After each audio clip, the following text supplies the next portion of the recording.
এখনকার জেনারেশন মানে Gen Z kids যারা আছে তারা জিদ্দার সম্পর্কে কতটা ওয়াকিবহল বা বাংলা সিনেমা কয়টা তারা দেখে।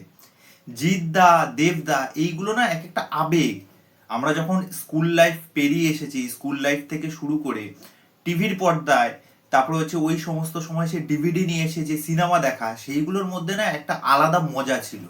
সেই মজাটা না আজকের ছেলেমেয়েরা পাবে না, এটা কিন্তু ফ্যাক্ট। তা আজকে জিদ্দার অর্জুন মৈত্র যে ক্যারেক্টার টিজারটা এসেছে নেটফ্লিক্সে সেটা দেখলাম। 45 সেকেন্ডের টিজারটার মধ্যে জিদ্দা দেখিয়ে দিয়েছে তিনি কি মাপের একজন অভিনেতা। সেটা কিন্তু প্রমাণ করার প্রয়োজন পড়ে না, কেননা ওই যে বললাম কথাটা, যে জিদ্দা আমাদের কাছে শুধুমাত্র একটা নাম না, একটা আবেগ, একটা ভালোবাসা, এবং সেটা আজীবন থেকে যাবে, আমৃত্যু অবধি থেকে যাবে। এই মানুষটার জন্য একটা আলাদাই মানে ভেতরে একটা জায়গা আছে। ওকে, দেখুন, একটা পুলিশের চরিত্রের স্তর বিন্যাস যদি আমি করি, তাহলে অর্জুন মৈত্র কোন শ্রেণীতে বিলং করছে। হার্ডকোর কমার্শিয়াল ছবিতে আমরা পুলিশের চরিত্রে যে সমস্ত নায়কদের দেখে এসেছি, তারা দেখবেন তাদের মুখে ডায়লগ বাজি থেকে শুরু করে তারা যে অ্যাকশনগুলো করে সেগুলো কিন্তু আলাদা ধরনের। আবার এখানে যে অর্জুন মৈত্রকে আমরা পাবো, সেই অর্জুন মৈত্র কিন্তু এই যে সিস্টেম, তারপরে হচ্ছে এই যে সরকার, সমস্তটার বিরুদ্ধে কিন্তু তিনি একা লড়বেন। তাকে নিয়ে আসা হচ্ছে কিসের জন্য? এই যে চারপাশে যে প্রতিকূল অবস্থা, এর বিরুদ্ধে একজনকেই দরকার যে সৎ, কর্তব্যপরায়ণ, কর্মনিষ্ঠ। আর কাছে একটাই লক্ষ্য অর্জুনের চোখের মতো, সেটা হচ্ছে ন্যায়।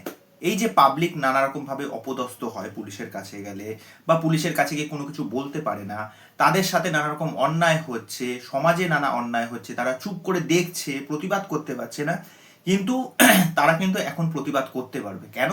তাদের ভরসার জায়গা হচ্ছে অর্জুন মৈত্র। এবং লাস্টে যখন জিদ্দা ওই ডায়লগটা দিচ্ছে, চল মুরগা বান, ওকে, এই ভাইবটা শুনে না ওই বসের একটা লাস্টের সিনটা মনে আছে, যখন বেডে শুয়ে আছে, চল চল এরকম করে কথাটা, ওই থ্রোটা মনে পড়ছে। দেখো, জিদ্দার হিন্দি প্রোনাউন্সিয়েশন নিয়ে কোনো কথা হবে না।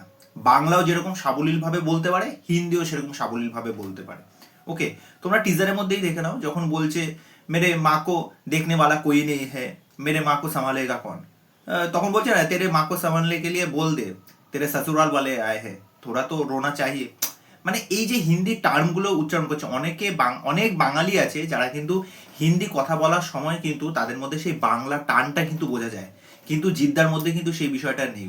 ওভারঅল এই ক্যারেক্টার ইন্ট্রোডাকশনটা জিদ্দার যেটা, সেটা ভালো হয়েছে। এরকম বড় একটা নেটফ্লিক্সের মতো প্ল্যাটফর্ম যেখানে জিদ্দা আসতে চলেছে, আর কয়েকটা দিনের অপেক্ষা। তোমাদেরকে বলবো তোমরা ওই গ্লিমসটা দেখো, গ্লিমসটা দেখে তোমাদের কি রিয়াকশন, তোমাদের কি মতামত সেটা আমাকে জানাও। তো চলো, আজকের ভিডিও এখানে শেষ করছি, পরবর্তী ভিডিওতে দেখা হচ্ছে।